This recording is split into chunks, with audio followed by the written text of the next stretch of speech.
आज हम बाह्य विद्युत क्षेत्र में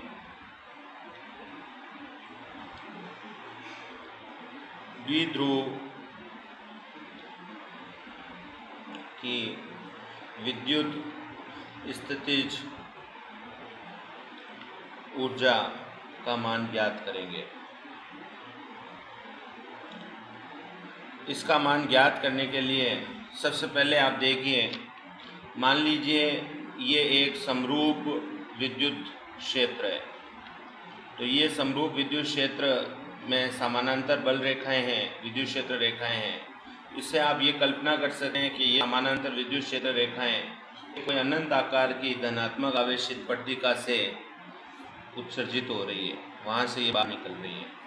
अब हम यहाँ पर ये कल्पना करते हैं कि ये जो बाउंड्री है ये अनंत की बाउंड्री है। अनंत की बाउंड्री पर हम एक द्विध्रुव को रखते हैं। ये हमारा द्विध्रुव अनंत पे रखा हुआ है। अब हम इस द्विध्रुव पर बाह्य बल लगाकर इससे हम विद्युत क्षेत्र में लेके जाते हैं। जब हम इस द्विध्रुव को विद्युत क्षेत्र में लेके जाते हैं तो हमें इसे विद्युत क्षेत्र के लंबवत लेके जाना है। इन दोनों आवेशों को हम विद्युत क्षेत्र के अंदर ले गए तो ये -q यहाँ ऊपर यहाँ पहुँच जाएगा और ये +q जो है ये यहाँ नीचे पहुँच जाएगा। अब आप देखिए, जब हम इस +q को अंदर की ओर ले जाते हैं और -q को ले जाते हैं तो जो हमारा विस्थापन है, उस विस्थापन की जो दिशा है वो दोनों ही आवेशों के लिए अंदर की ओर है, क्योंकि दोनों ही आवेश अंदर की ओर चल रहे हैं। जबकि प्लस आवेश पर इस प्लस के द्वारा लगने वाला बल बाहर की ओर हो जाएगा और माइनस आवेश पर प्लस के द्वारा लगने वाला बल अंदर की ओर हो जाएगा।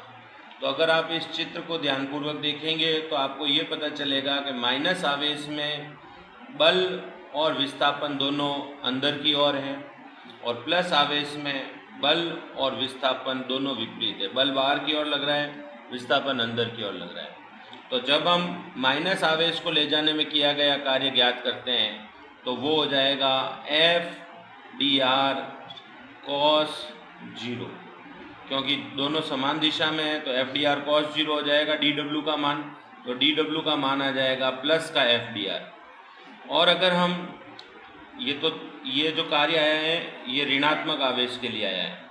अगर हम धनात्मक आवेश के लिए कार्य की गणना करेंगे तो वो कार्य जो आएगा वो F/dr cos 180 आ जाएगा। उसका मान cos 180 इसलिए होगा क्योंकि उसमें बल लग रहा है बाहर की ओर, विस्थापन लग रहा है अंदर की ओर, तो उसका dw का मान आ जाएगा -F/dr।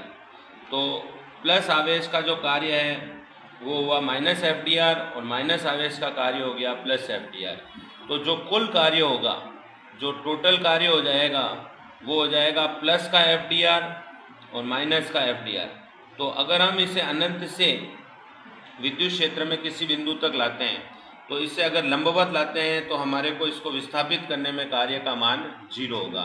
तो जब हम इस आवेश को अनंत से विद्युत क्षेत्र के अंदर लंबवत लाते हैं तो यहाँ तक इस स्थिति में लाने में टोटल कार्य का मान 0 प्राप्त हो गया। अब देखिए, अगर हम इस विद्युत क्षेत्र में इस आवेश को लंबवत ला चुके हैं और ये हमारे इस द्विध्रुव की स्थिति है, प्लस आवेश नीचे की ओर है, माइनस आवेश जो है वो ऊपर की ओर है। और ये प्रारंभ में इसका जो कोण है विद्युत क्षेत्र के साथ में वो कोण 90 डिग्री का बन रहा है। ये 90 डिग्री का कोण किस किस के मध्य है? ये एक तो है विद्युत क्षेत्र और एक इसका जो द्विध्रुव आघूर्ण है माइनस से प्लस की ओर, उनके मध्य बनने वाला कोण 90 डिग्री है। तो इसका प्रारंभिक कोण जो है वो 90 डिग्री है और इस स्थिति तक लाने में किया गया कुल कार्य 0 हुआ है। अब हम इस आवेश को यदि विद्युत क्षेत्र के अंदर घुमाएं तो जब हम इसको विद्युत क्षेत्र में घुमाएंगे तो हमें कुछ कार्य करना पड़ेगा। तो माइनस आवेश घूमकर नीचे की ओर आ जाएगा और प्लस आवेश ऊपर की ओर चला जाएगा। तो ये आवेश जो घूमा है वो थीटा कोण तक घूमा है। तो हम इसको 90 डिग्री से थीटा डिग्री तक घुमाएंगे। जब हम 90 डिग्री से थीटा डिग्री तक घुमाएंगे तो हमें कुछ कार्य करना पड़ेगा और 90 से थीटा तक घुमाने में जो किया गया कार्य होगा वो हमारी विद्युत स्थितिज ऊर्जा के बराबर होगा। अब हम इस कार्य की गणना के लिए सबसे पहले हम कार्य का फलन बनाते हैं। तो कार्य का स्मॉल एंगल डी थीटा तक घुमाने में किया गया कार्य डी डब्ल्यू बराबर होता है टॉ डी थीटा। तो डी थीटा तक घुमाने में किया गया कार्य हो जाएगा टॉ डी थीटा, और टॉ का जो मान होता है वो होता है पी ई साइन थीटा। तो टॉ का मान रखेंगे तो डी डब्ल्यू आ जाएगा P E sine theta D theta. और हमारे को पता है कि इसको 90 से थीटा डिग्री तक घुमाना है, तो हम इस समीकरण का दोनों तरफ समाकलन कर देंगे। तो डी डब्ल्यू का समाकलन करेंगे तो डब्ल्यू आ जाएगा, और यहाँ पे हम लिमिट लगा देंगे 90 से थीटा, और यहाँ आ जाएगा P E sine theta D theta. हमें थीटा के रेस्पेक्ट में इसको इंटीग्रल करना है, तो पी ई नियतांक है, पी ई बाहर चला जाएगा, पी ई चला गया बाहर, इंटीग्रेशन आ गया 90 से थीटा, और यहाँ अंदर बच जाएगा sine theta D theta. Sine theta का इंटीग्रल होता है माइनस कॉस थीटा, तो पी ई यहाँ आ जाएगा माइनस कॉस थीटा, लिमिट चली जाएगी 90 से थीटा। अब हम upper limit minus lower limit लगाएंगे, तो डब्ल्यू का मान आ जाएगा P E minus cos theta minus, यहाँ पर इस माइनस को पहले आप बाहर ले लीजिए, तो यहाँ पे प्लस आ जाएगा, ये upper limit minus lower limit आएगी, तो यहाँ आ जाएगा cos 90 degree, upper limit theta lower limit 90 degree. Cos 90 की वैल्यू 0 होती है, तो कॉस 90 की वैल्यू 0 रखेंगे, तो डब्ल्यू की वैल्यू आ जाएगी minus P E cos theta, और कॉस थीटा को हटाते हैं तो डॉट आता है, तो डब्ल्यू आ जाएगा माइनस पी डॉट ई, और यह किया गया कार्य इसकी ऊर्जा हो जाएगी, तो इसकी स्थितिज ऊर्जा हो जाएगी माइनस पी डॉट ई। तो इसका मतलब इसकी स्थितिज ऊर्जा का सूत्र होता है माइनस पी डॉट ई। अगर हम इसमें फर्स्ट केस लें कि इसको थीटा बराबर 0 डिग्री पर रखें, तो u का मान आ जाएगा माइनस पी ई कॉस 0, और कॉस 0 का मान 1 होता है, तो u का मान आ जाएगा माइनस पी ई।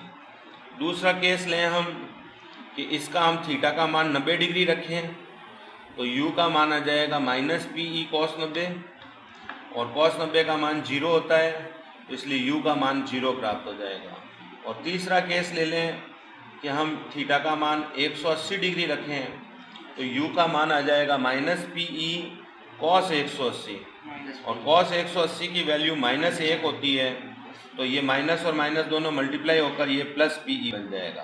तो हमारे पास u के 3 मान प्राप्त हो गए। जब स्थितिज ऊर्जा ऋणात्मक होती है तो जो द्विध्रुव होगा वो आपको याद रखना है कि वह स्थायी साम्य अवस्था में होगा। जब u बराबर 0 होगा तो वो उदासीन साम्य थीटा बराबर 90 डिग्री होगा और u का मान 0 होगा तो वो उदासीन साम्य अवस्था में होगा।